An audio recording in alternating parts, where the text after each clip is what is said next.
bin Aqil radhiyallahu anhu wa nafa'ana bihi amin.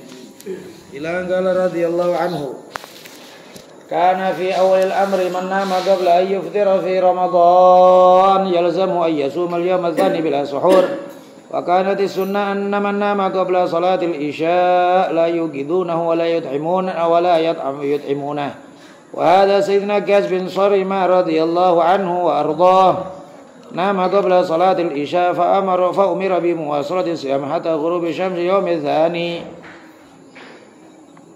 وقد نسخ هذا الحكم بقوله تعالى وكلوا واشربوا حتى يتبين لكم الخيط الأبيض من الخيط الأسود من الفجر. Pada majelis yang lalu kita menjelaskan tentang pemahaman beliau tentang min awsati ma tut'imuna ahlikum minu ahlikum. Ya, bahwa fidyah dari yang terbaik dari yang kalian beri makan kepada keluarga kalian. Awsat diartikan yang terbaik. Sehingga jangan pula kemudian bayar fidyah atau zakat atau apapun dari yang buruk. Karena itu ibadah kepada Allah Subhanahu wa taala, apalagi yang berhukum wajib. Wong sunnah saja kita disunahkan untuk berbuat baik, ihsan dan dibaguskan dalam perkara sunnah. Kan Sayyidah Aisyah radhiyallahu anha. Sayyidah Aisyah radhiyallahu anha. Sayyidah Aisyah itu kalau mau ngasih orang fakir, kalau disebutkan beliau ngasih minyak wangi duitnya. Bayangin, untuk apa ya kasih minyak wangi duit? Kalau mungkin pikiran kita ya, duit antara duit baru sama nggak baru, udah lama, lecet semuanya, sama kan? Yang penting kan nilainya kan gitu kan ya. Tapi Sayyidah Aisyah gimana? Radhiyallahu anha, maksudnya mendapatkan ada ilmu dari baginda Nabi Muhammad SAW. Ya kan ya? Kalau beliau mengatakan bahwa sedekah ini sebelum sampai kepada orang fakir sampai duluan di tangan Allah Subhanahu wa taala. Maka gimana beliau ta'dhim? Padahal ini sunnah. Kaif dengan yang wajib.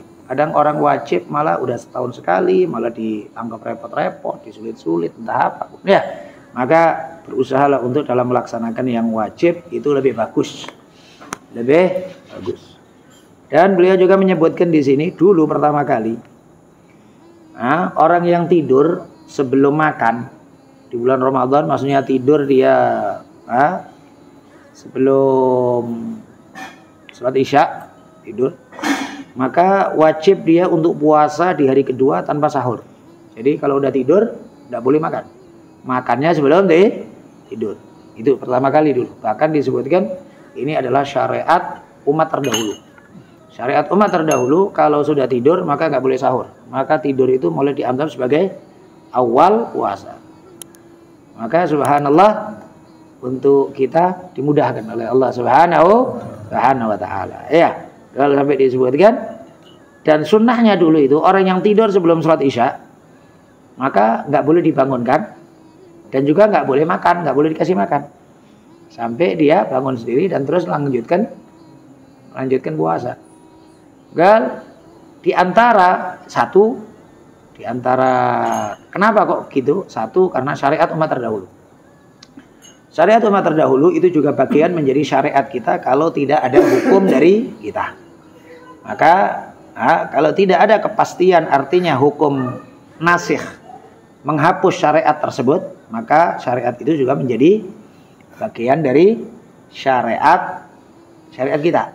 Karena oleh sebab itu disebutkan di antara dasar hukum dalam fikih kita kan mengenal dasar hukum kita adalah Al-Quran, hadis, ijma', qiyas. Tapi ada 6 lagi yang ulama mukhtalaf fi.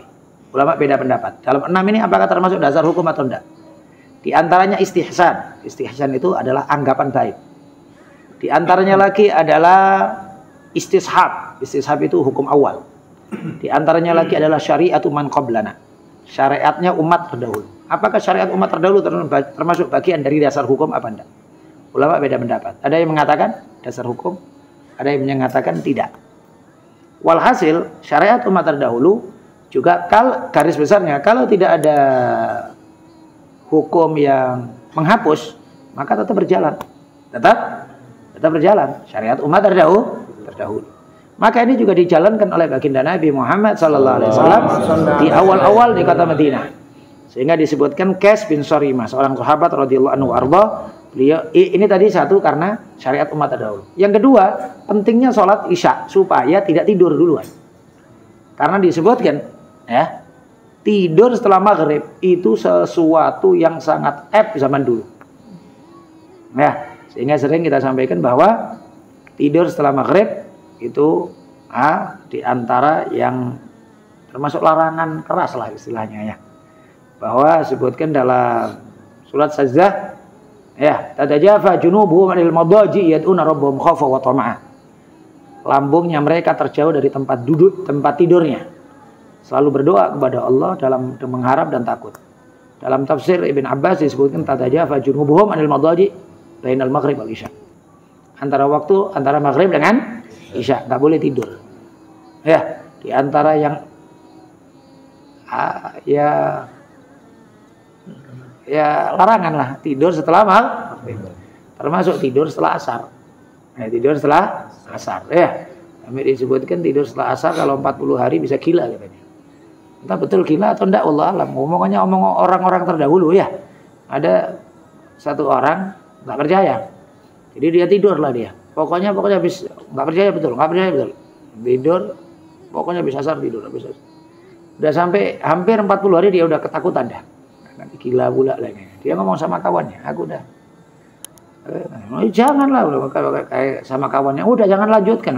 Dia masih enggak, tapi aku nggak percaya. Aku ingin tahu gila apa enggak gitu. Nah, akhirnya betul.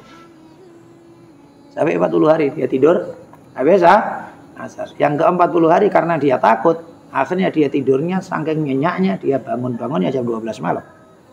Jam 12 malam dia bangun, dia tengok dirinya sadar. Enak ya. Enggak lempar-lempar batu, enggak tendang-tendang pintu ya, enggak gila nih. Nah, akhirnya dia dengan senangnya dia langsung ambil kereta datang ke rumah kawannya, ketok pintunya. Woi kawan, woi. Alhamdulillah aku tadi tidur udah 40 hari enggak gila aku katanya. Kata kawannya, lah kau ngetok pintuku jam 12 malam apa enggak gila itu katanya. Ngetok pintu orang jam 12 malam gila itu gitu ya. Maka di sini gila itu macam-macam. Wal jununu funun. Gila itu macam-macam. Jangan dianggap gila itu hanya apa itu? Gila itu hanya kemudian lempar-lempar batu atau apa ya? Macam-macamnya gila. Termasuk macam-macamnya gila adalah orang kepingin akhirat tapi tidur aja ya. Orang kepingin akhirat tapi berharap aja. Allah berfirman, "Laisa bi amaniikum wala amani ahlil kitab." Akhirat bukan angan-angan kalian dan angan-angan ahlul kitab. Maka termasuk disebutkan Sayyidina Qais bin Sarimah, beliau tidur sebelum sholat isya. Maka dia terbangun sudah nggak bisa sahur lagi, nggak boleh sahur. Maka beliau sampai di hari berikutnya beliau nggak kuat, kemudian beliau pingsan. Maka turunlah hukum dari Allah Subhanahu wa taala untuk menghapus hukum tadi dengan firman Allah, wa kulu washrabu hatta yatabayyana lakumul khaytul abyadu minal khaytil aswadi minal fajr. Kalian makan, kalian minum sampai jelas benang putih dari benang merah. Benang putih dari benang hitam.